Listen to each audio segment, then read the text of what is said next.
vậy? Nào. Thế thì là Phong ơi. Bê nước ra đây đi. Vâng, em đang bê này. Chú Phong trưởng đoàn của xe movie lên nha, có lời. Đây nước cho các cháu đây. Đây dần vào đi.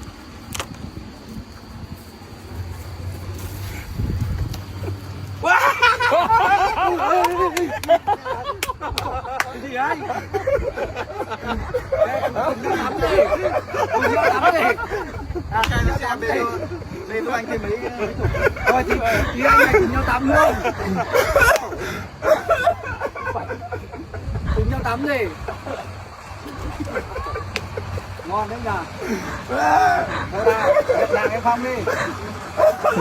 Nhận làng em Phong đi. Nào, nhận làng em Phong đi.